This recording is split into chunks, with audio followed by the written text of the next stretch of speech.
عليكم ورحمة الله وبركاته.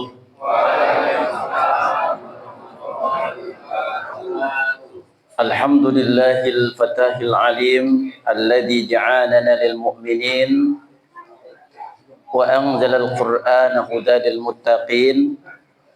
أشهد أن لا إله إلا الله رب العرش العظيم وأشهد أن محمدا عبده ورسوله رحمة للعالمين. اللهم صل وسلم وبارك على محمد الكريم ورسول العظيم ختم الأنبياء وسيد المرسلين وعلى آله وأصحابه أجمعين. فقد قال الله تعالى في القرآن الكريم وهو أصدق القائلين: أعوذ بالله السميع العليم من الشيطان الرجيم. بسم الله الرحمن الرحيم. ومن أحسن قولا ممن دعا إلى الله وعمل صالحا وقال إنني من المسلمين.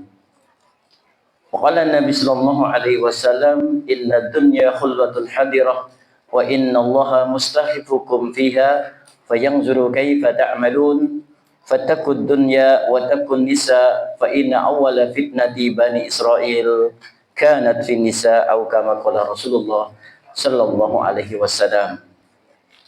Wonten ngarsanipun para pisepuh ingkang saestu kula bektosi, para ibu, para bapak, mas-mas, mbak-mbak, adik-adik sedaya ingkang kula tresnani, ugi dumateng rencang-rencang dari Pemuda Muhammadiyah Kecamatan Cawas dan Kokam yang saya cintai dan saya banggakan. Yang pertama kita haturkan sanjungan puji syukur kehadirat Allah Subhanahu wa taala dengan ucapan hamdalah alhamdulillahirabbil alamin. Malam hari ini Allah taala menunjukkan rasa kasih sayangnya kepada kita sehingga sakit sareng-sareng makembal ing masjid punika saling bersilaturahim, saling bertemu lajeng insyaallah menika ugi sareng-sareng tolabul ilmi.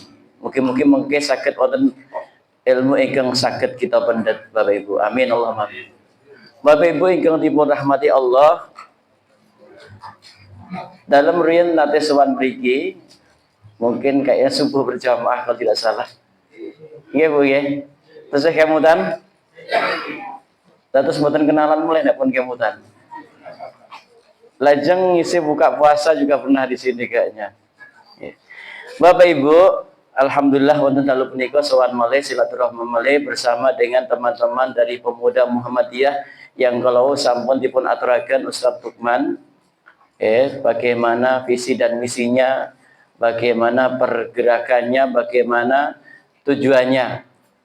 Alhamdulillah kula kinten mriki menawi kula tingali masyaallah jamaahipun kathah sanget. Begitu masuk kalau remen walaupun rati telat. Maksudnya pun kalau enten tamu wau teng griya kula pun riya kali Ustaz. Ustaz, niki tesih enten tamu, tesih enten pasien saking Solo.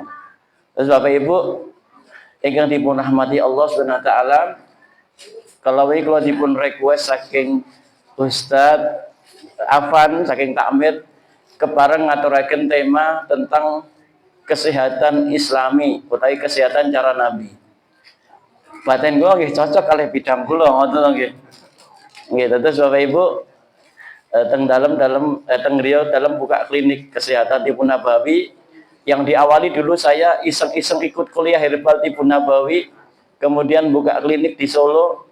Alhamdulillah sampai saat ini kurang lebih 8 tahun buka 8 atau 9 tahun buka di rumah ya tentang kesehatan cara Nabi, meliputi pengobatan-pengobatan yang sunnah dan cara-cara Islami.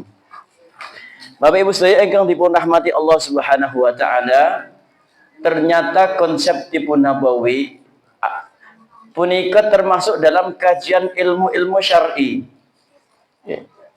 Terus ngaji tentang kesehatan cara Nabi ini bagian dari ilmu-ilmu syar'i. Dadi enten tauhid, enten ibadah, enten muamalah, enten muasyarah niku nggih kajian. Namun yang jarang dikaji yaitu kajian tentang kesehatan cara Nabi. Ya. Bapak Ibu sedaya ingkang dipun rahmati Allah Subhanahu wa taala. Dados terkadang kula panjenengan sami punika kirang memperhatikan tentang kesehatan dan kirang bersyukur dengan kesehatan yang dimiliki. Ngantos Rasul ngendika ni'mataini mahbunun fihi makasiru minan nas as-sihhatu wal faragh. Enek dua nikmat yang besar dari Allah Subhanahu wa taala ning akeh-akeh menungso sami supe padha lali. Sepisan nggih nikmat kesehatan, nomor kali nggih nikmat kesempatan. Mugi-mugi sing rawuh sedaya punika diparingi sehat lahir lan batosipun. Amin. Mugi sehat dompetipun. Amin. Amin. Sing amine banter mugi-mugi kabul. Amin. Bapak Ibu sedaya ingkang dipun rahmati Allah, kula tegasaken malih mengkaji ilmu-ilmu tentang kesehatan cara Nabi atau dalam istilah yang lain at-tibun nabawi, ini bagian dari ilmu-ilmu syar'i yang termasuk dalam kategori man salaka tariqan yaltamisu fihi ilman sahalallahu lahu tariqan ilal jannah. Jadi wong niku nek sehat jasad, sehat batos, ajeng ibadah niku wis gampil. Gitu. Ning kosok balen jasate sehat, badane sehat, ning nyun sewu manahipun menika sakit. Menika ajeng ibadah nggih aras-arasen. Milanipun sehat jasmani dan sehat rohani punika mendukung dalam kita beribadah kepada Allah Subhanahu wa taala.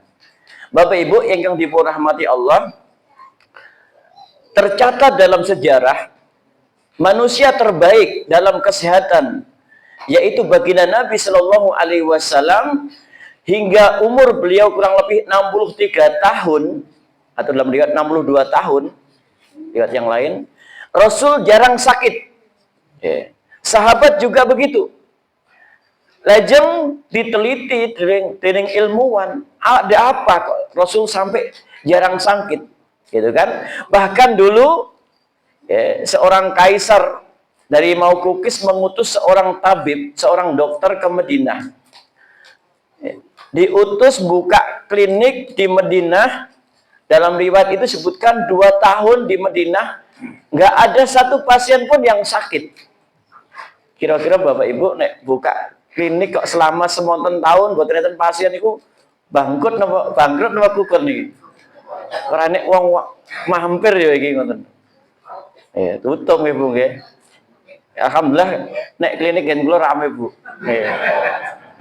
Nggih kula buka klinik buka peruyah niku atas ajeng mriki wonten tamu. Terus enten beberapa pasien saya stop dulu, saya ada kegiatan ingin silaturahmi ke sini. Bapak Ibu sedaya ingkang dipun rahmati Allah, ingkang sareng-sareng kita kaji nggih bagaimana agar kita juga memiliki kesehatan sebagaimana kesehatan cara Nabi dan ditiru oleh para sahabat radhiyallahu anhum ajmain. Maka Bapak Ibu yang dirahmati oleh Allah Ta'ala, ada 4 prinsip dasar dari at-tibun nabawi.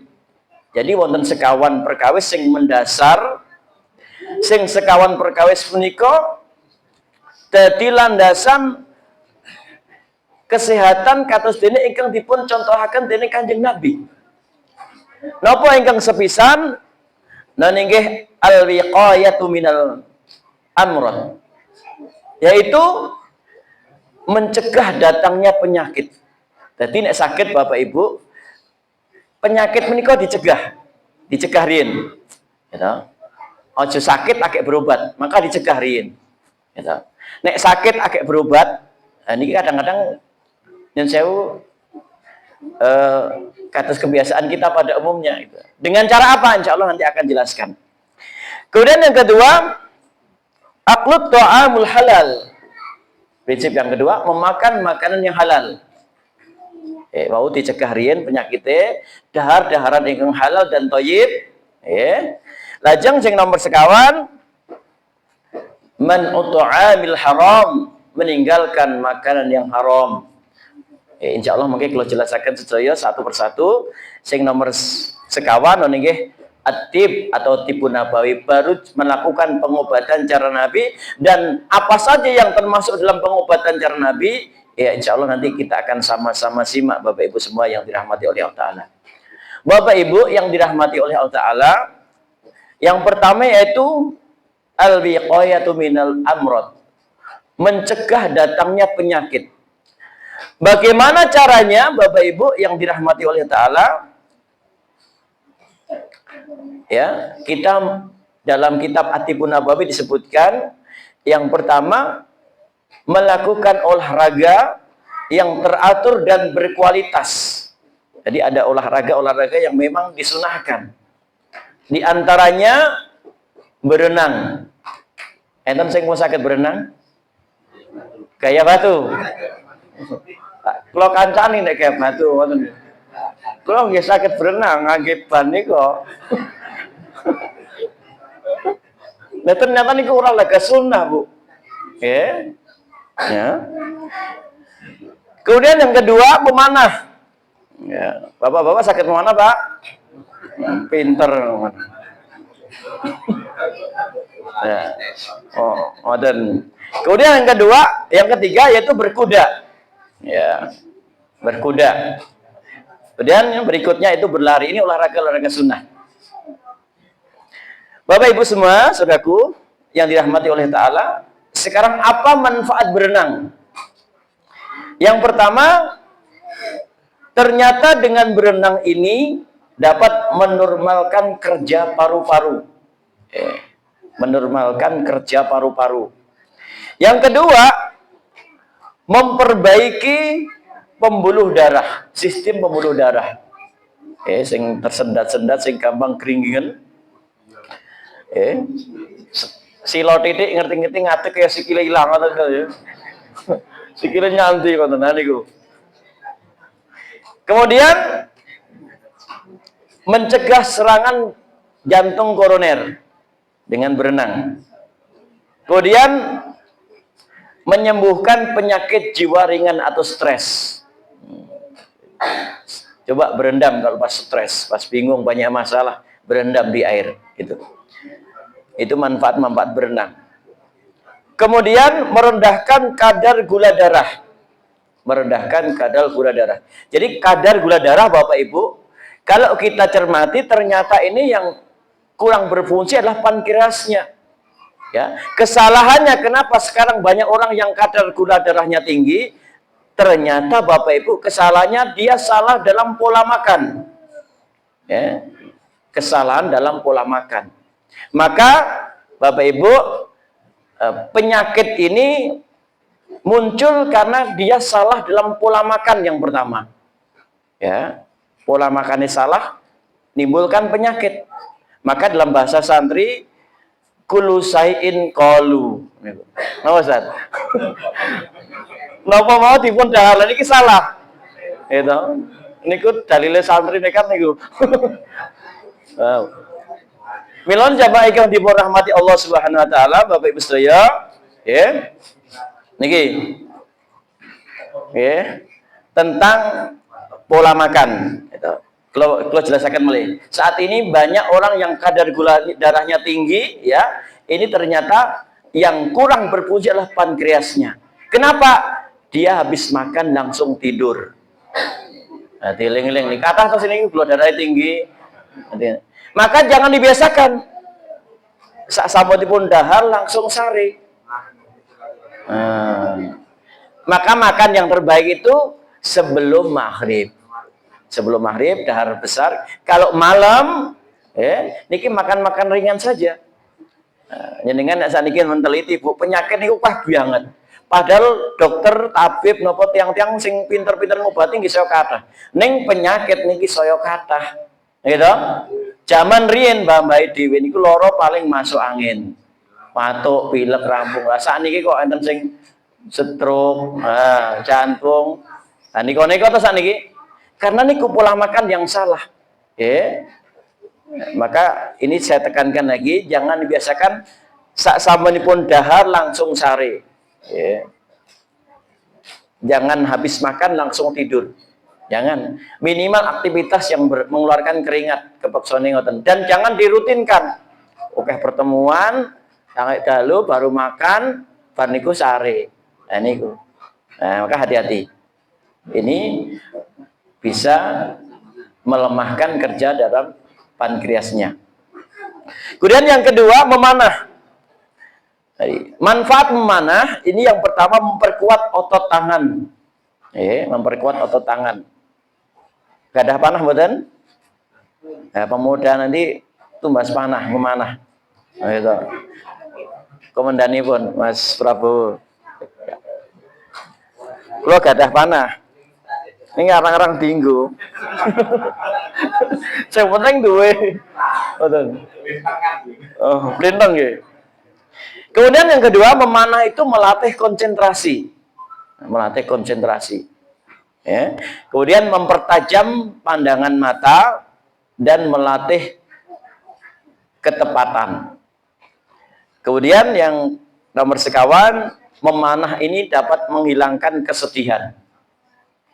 Nanti kalau pas enten pelatihan memanah, niku mendatangkan seorang guru yang ahli, niki menyampaikan, ketika ada orang yang bersedih, maka diambillah panah dan latihan memanah. Maka lambat laun sedihnya akan hilang. Dan makanya yang bersedih, coba ambil anak panah beserta busurnya, cari sasaran yang aman ya, coba latihan memanah. Gitu. Memanah pite. Boten. Baik, Bapak Ibu yang dirahmati Allah Taala, kula lajengaken. Berikutnya yaitu berkuda. Ya, berkuda. Ada yang bisa berkuda? Ada. Niku rak numpak delman niku dokar niku seneng berkuda. Orang pedan numpak dokar mubeng to. Bayar 20.000 seneng. Yang saya maksudkan niku naik kuda. Ya, biasanya ada di mana Tawangsari itu ada tempat Permata Stable itu. Pernah saya ke sana ya belajar berkuda ya. Teng mriko. Dan saat ini juga sudah banyak di pondok pesantren yang sudah mempunyai kuda gitu kan. Berkuda ini dapat melatih keseimbangan otak kanan dan otak kiri. Ya. Lajeng juga melatih keseimbangan tubuh. Kemudian menguatkan otot-otot punggung. Niku. Pemuda latihan ini niku olahraga nih, gitu. Terakur. Olahraga ini niku, sing sunah. Kemudian yang kedua, Bapak Ibu, mencegah tadi yaitu dengan menjaga kesehatan dan kebersihan. Ya, ini yang cara sunnah Rasul yang diajarkan Rasul. Yang pertama membiasakan diri dengan bersiwak. Ngertos bersiwak Bapak Ibu? Gosok gigi, ya. Kemudian merapikan kumis. Oh, ini sunnah ternyata. Ya, apa jonguyup jangan loncom ngantek katut ngoten nggih. Memotong kuku. Ya, memotong kuku, merapikan kuku gitu kan. Kemudian memotong bulu kemaluan paling tidak 40 hari sekali. Ternyata dipotong biar bersih. Mencabut bulu ketiak. Ya. Nah, dibersihkan. Ampun ngantos kados rambut ngantos ketombenan gitu. Ini perlu diperhatikan memang kesehatan, Bu, gitu. Ayo. Kemudian Bapak Ibu yang dirahmati oleh Allah Ta'ala, berikutnya yaitu termasuk menjaga kesehatan dan kebersihan, menyisir dan memincaki rambut, memisir dan meminyaki rambut, wudu yang sempurna, mandi yang baik. Kemudian tidak menyentuh makanan sebelum berwudu. Jadi bibar sare, jangan menyentuh makanan sebelum berwudu. Wudu dia nembe ngunjuk, wudu dia nembe dahar. Seperti itu. Ya. Kemudian Bapak Ibu yang dirahmati oleh Allah SWT, sekarang cara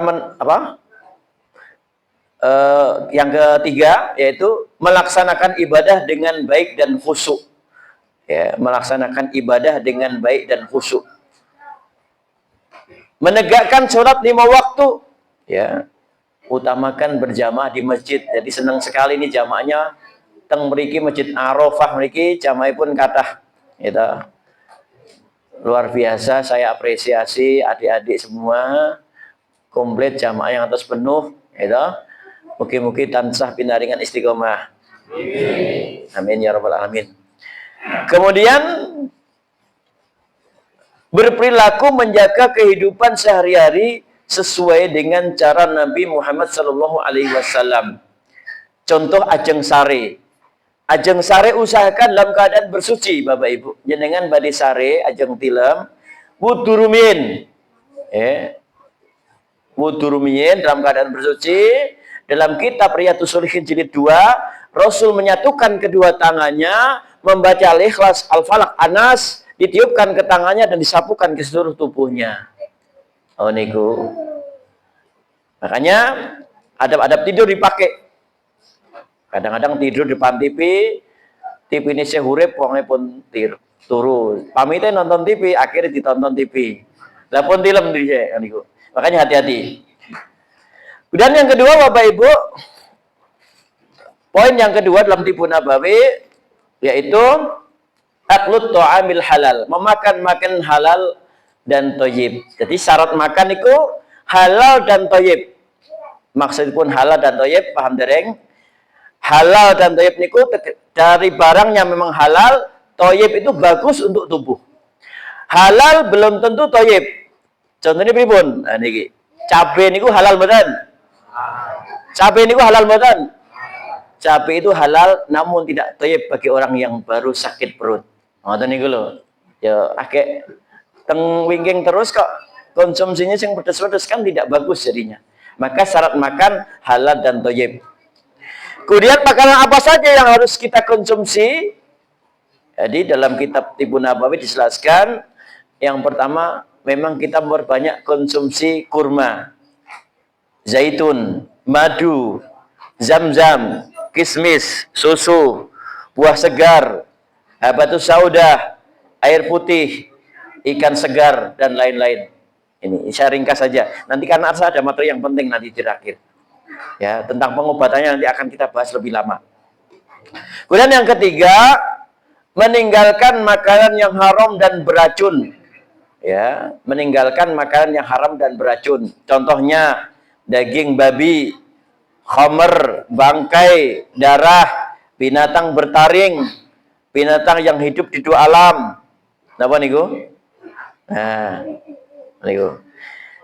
Ya. Dulu masih banyak beredar, Bu, ya. Ngertos saren? Ngertos saren? Napa? Tahu Arab. Tahu haram napa tahu haram? Nah, ini Bapak Ibu. Kenapa kok Islam mengharamkan saren, darah, gitu kan? Ternyata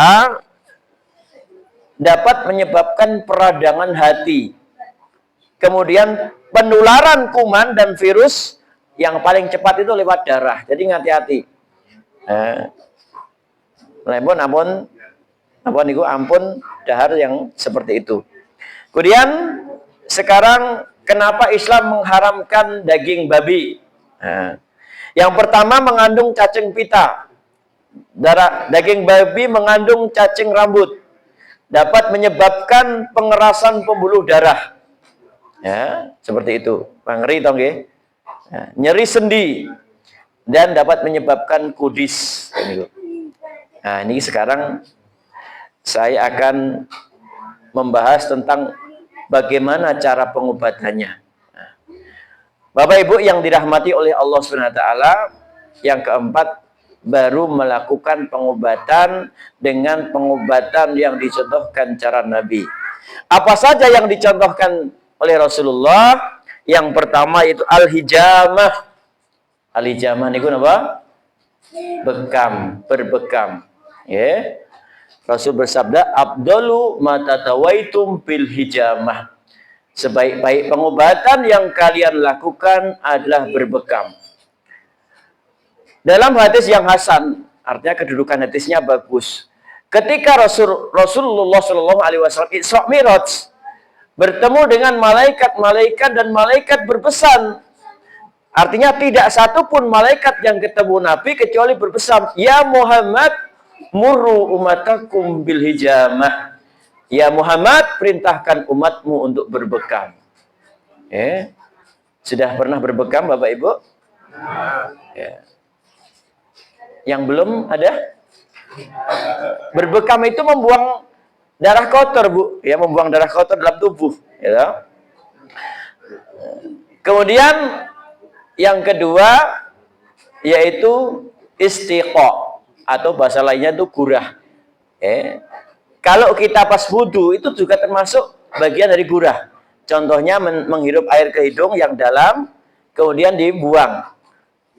Kemudian dikembangkan dengan memasukkan cairan tertentu ke dalam hidung, dikeluarkan. Itu namanya gurah. Itu.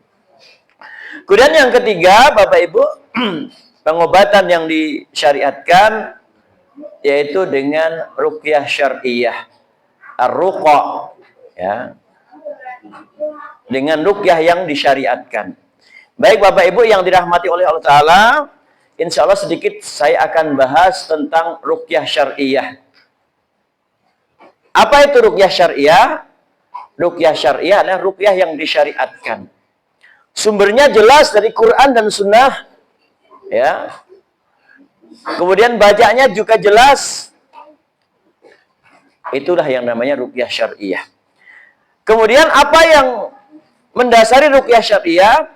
Ada beberapa ayat Quran yang menjadi dasar supaya kita berubah dengan Quran. Contohnya saya ambil contoh Quran Al-Isra ayat 82. Wa nunazzilu minal Qur'ani ma huwa syifaa'un wa rahmatul lil mu'minin wa la yazidu dhalimina illa khasara. Kurang lebih artinya, dan diturunkan Al-Qur'an, di dalam Al-Qur'an terdapat syifa, terdapat penyembuh dan rahmat bagi orang-orang yang beriman. Itu. Kemudian Bapak Ibu, berikutnya yaitu peristiwa yang mendasari tentang ruqyah syar'iyah. Rasul pernah sakit. Ya. Sakit kena sihir. Yang menyihir orang Yahudi namanya Lubay bin Aqsam. Ya. Ini nanti menjadi asbabun nuzul Quran surat Al-Falaq. Jenengan baca itu kisahnya. Qul a'udzu bil falaq min syarri ma khalaq, min syarri ghasiqin idza waqab, min syarri naffatsati fil 'uqad, min syarri hasidin. Kemudian datang malaikat Jibril meruqyah Rasulullah. Bismillahirrahmanirrahim, min kulli sayyidika, min syarri kulli nafsin aw ainin hasid, Allahu yasfika bismillahirrahmanirrahim. Ini yang menjadi dasar dalil. Jadi selama itu ruqyah syar'iyah, pun Imam Nawawi, maka tidak masalah. Selama itu ruqyah syar'iyah, tawakalnya tidak berkurang pada Allah Ta'ala, sepenuhnya minta kepada Allah, tidak masalah. Yang jadi masalah itu ruqyah dicampurkan dengan kesyirikan, itu tidak boleh. Dan kemudian Bapak Ibu yang dirahmati oleh Allah Subhanahu wa Ta'ala, saya akan sampaikan juga pintu-pintu masuk jin ke tubuh, gangguan jin ke tubuh manusia. Ya, sebelum saya lanjutkan, saya ingin bertanya. Menurut panjenengan semua, ada enggak orang kesurupan itu, ada enggak? Yang kesurupan itu enten mboten? Oh, ragu-ragu. Enten mboten? Ada. Betul. Nek mboten percaya teng nggih kula. Kesurupan itu ada. Ya. Maka yang pertama, yang poin pertama akan saya sampaikan, ada 6 pintu masuk jin ke tubuh manusia. Ya, ada 6 pintu masuk jin ke tubuh manusia. Pintu yang pertama, jin bisa masuk dari jalur nasab atau namanya garis leluhur, garis keturunan. Contohnya, kakek neneknya riyin seneng yen sewu nggih. Sesire terus napa? Melampaui lelaku kados zaman rumiyin nika. Nanti bisa jadi ini jin yang ikut dia akan turun-temurun ke anak cucunya. Itu namanya jin nasab. Itu yang pertama.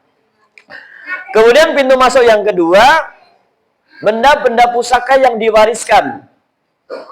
Keris, tombak, akik, sabuk, azimat. Itu. Kalau seandainya sekarang masih ada, bersihkan, keluarkan. Tidak usah eman-eman. Kalau yang penghuni rumah ada yang terganggu, segera bersihkan. Itu yang kedua. Kemudian pintu masuk yang ketiga, jin datang karena diundang dengan ritual. Ngebleng, rawat, mutih, pati, geni, kungkum, mandi kembang, mangan menyang, dirajah punggungnya, ilmu kesaktian, tenaga dalam. Mulane Bapak Ibu, kalau anak-anak kita kok ikut suatu perguruan silat, saya tekankan ikut yang nggak usah pakai ritual dan tenaga dalam. Karena saya sering ada tamu ikut perguruan ini gitu kan, itu ternyata diisi tenaga dalam dengan ritual. Maka kalau sarankan ikutlah, kalau dalam pemuda Muhammadiyah ada tapak suci, itu tangan kosong, nggak apa-apa. Tapi jangan sampai ikut yang sewu diisi tenaga dalam dengan ritual-ritual tertentu. Nanti selain dia rugi, nanti akan orang tua mendapati ada perubahan sifat-sifat dalam anaknya. Jadi yang ketiga, pintu masuknya jin datang karena diundang dengan amalan. Kadang pasang susuk. Ada susuk Bapak Ibu? Nah, leres nih. Yang itu mbah 20.000 kelang 15.000 susuke kang 1.000. Ning sing dimaksud ki seneh niku. Kula gadah pengalaman meruqyah orang yang pernah pasang susuk dan orang yang suka masang susuk. Jadi bukan hanya yang dipasangin susuk, yang masang susuk gitu kan. Dia mau bertobat karena dia sakit, nggak sembuh-sembuh. Sakit tobat gitu kan. Kemudian Bapak Ibu semua yang dirahmati oleh Ta'ala, pintu masuk yang keempat yaitu sihir. Sihir enten mboten? Sihir enten mboten? Ada. Sejak zaman Nabi Musa juga ada sihir, mengeluarkan tali-tali kemudian menjadi ular, ditelan oleh tongkatnya Nabi Musa, sihir itu ada. Termasuk tadi saya sampaikan bagaimana Rasul juga pernah kena sihir, dan sihir ini biasanya hubungannya dengan buhul. Itu. Bapak Ibu semua yang dirahmati oleh Allah Subhanahu wa taala, kalau berbicara tentang sihir ini macamnya banyak sekali. Sihir ini macamnya banyak sekali. Ada sihir sakit, ada sihir gila, ada sihir pendarahan, ada sihir perceraian, ada sihir penghalang jodoh. Rabi-rabi tembung sapa-sapa gur wegah. Mungkin dhisik tahu nolak uang. Uangnya disemboyan, cinta ditolak, dukun bertindak, ngoten nggih enten. Zaman dia. Niki ternyata nggih enten lho. Nggih, ngoten. Niku tentang tentang sihir. Ada sihir penutup toko, tokonya buka, diarani tutup. Nah, kok tokomu tutup terus padahal buka. Nah, niku sihir.